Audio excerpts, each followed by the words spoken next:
Maya stood in the conference room holding 6-month-old Lily against her shoulder while her colleagues whispered and laughed behind their hands. She was 28 and back at work after maternity leave at Sterling Industries, where she had worked for 3 years. The whispers started the moment she returned. Single mother. No father listed on any forms. Poor thing probably doesn't even know who the father is. Maya heard it all. She kept her head high and did her work, but the judgment followed her everywhere. Lily had colic, and sometimes Maya had no choice but to bring her to the office when daycare called. Today was one of those days. The baby wouldn't stop crying, and Maya had an important presentation in 10 minutes. Her manager, Claire, stood at the front of the room with her arms crossed. "This is unprofessional, Maya. You can't bring a baby to a business meeting." "I'm sorry." My sitter canceled, and I didn't want to miss the quarterly review. Several people snickered. A man named Derek spoke up loud enough for everyone to hear. Maybe if she had made better choices, she wouldn't be in this mess. The room erupted in muffled laughter. Maya felt her face burn with shame, but she refused to cry. She had worked too hard to let them break her. Just then the door opened. Every head turned. Julian Blackwood walked in, the CEO of Sterling Industries. 35 years old with dark hair and sharp features. He rarely attended department meetings. His presence made everyone straighten in their chairs. Julian's eyes scanned the room and landed on Maya, then on baby Lily. His jaw tightened. "What's going on here?" Claire stepped forward, smoothing her blazer.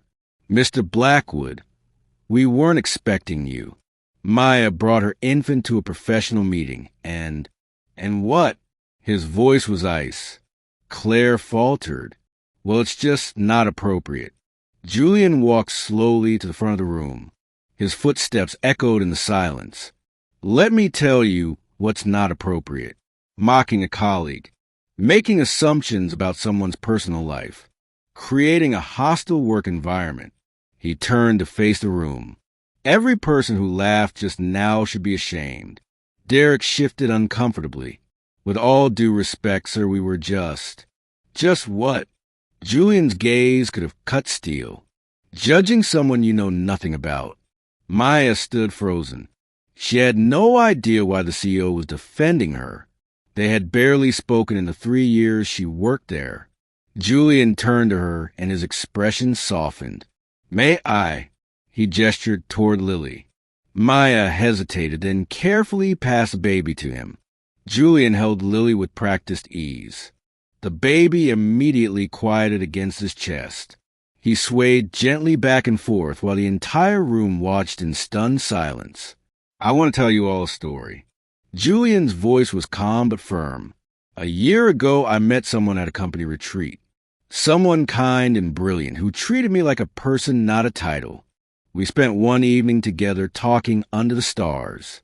One evening that changed everything." Maya's heart stopped. She knew exactly what night he meant. The retreat in the mountains. The conversation that lasted until dawn. The connection she thought she had imagined.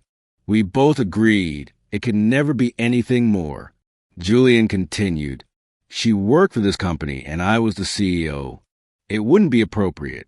So we went our separate ways. But 3 months later, she tried to reach me. She sent emails that never got past my assistant. She called my office and was told I was unavailable. She even came to the building once, but security wouldn't let her up without an appointment." Maya remembered every attempt, every door that closed in her face. "I didn't know." Julian's voice cracked slightly. "I didn't know she was trying to tell me about Lily. I didn't know I had a daughter." The room was so quiet you could hear breathing. Derek's smug expression had vanished. Claire looked pale. Julian looked directly at Maya. His eyes held regret and something else. Something that looked like hope. "I found out 2 weeks ago, when I saw her name on a maternity leave file. I did the math. I realized why she had tried so hard to contact me." He paused.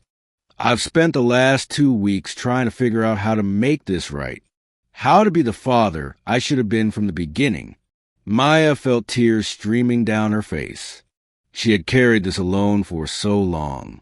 The pregnancy, the birth, the sleepless nights, the judgment. I'm sorry. Julian said to her, I'm so deeply sorry that my inaccessibility kept you from telling me that you've been doing this alone, that anyone in this company thought they had the right to judge you. He turned back to the room. Maya is one of the hardest workers here. She completed a major project while 8 months pregnant. She came back after 6 weeks when she could have taken 12. She does her job with excellence while raising our daughter alone. Our daughter. He let the words sink in. So let me be very clear. Anyone who has a problem with Maya or with her bringing Lily, when necessary, can speak to me directly. And I promise you, that conversation will not go the way you hope. The silence was deafening. Julian gently rocked Lily, who had fallen asleep, on his shoulder. He looked at Maya. Can we talk? After the meeting? Please. She nodded, unable to speak. The presentation happened in a daze. Maya barely remembered what she said. When it ended, everyone filed out quickly. No one made eye contact. Finally, it was just Maya and Julian. He carefully transferred sleeping Lily back to her arms. I meant every word, he said quietly. I want to be part of her life, part of both your lives. If you'll let me. Why didn't you answer? Maya whispered, when I tried to tell you, his face filled with pain. I never got your messages. My assistant at the time was filtering everything. She thought she was protecting my time. I fired her when I found out. But that doesn't fix what happened. He stepped closer. I know I have no right to ask for anything. You've done this alone, and you're incredible. But I'm asking anyway. Let me try to make this right. Let me be the father Lily deserves. And let me get to know the woman I haven't been able to forget. Maya looked down at their sleeping daughter, at the tiny face that was a perfect blend of both of them. This wasn't how she imagined this conversation. She had dreamed of him coming back, of him wanting them, but she had given up hope. I'm scared, she admitted. I've been doing this alone for so long. I know, and I don't expect you to trust me right away. But I promise you, I will spend every day proving that I'm here to stay, that you and Lily matter more than anything. Over the following months, Julian kept his promise. He came to every pediatrician appointment. He learned to change diapers and warm bottles. He fell asleep in the rocking chair with Lily on his chest. He and Maya grew close again. The connection they felt that night in the mountains had never really gone away. It had just been waiting.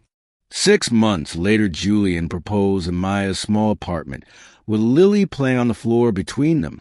Not because it's the right thing to do, he said, but because I love you both. Because you're my family. At work, the whispers changed. Did you hear the CEO married Maya? She wasn't just a single mother after all. But Maya didn't care what they said anymore. She had learned that the opinions of small-minded people didn't define her worth. Julian had learned that titles and corner offices meant nothing without the people you love. And Lily grew up knowing she was loved beyond measure, by a mother who fought for her, and a father who would never let them go again. Sometimes the truth takes time to come to light, but when it does, it changes everything.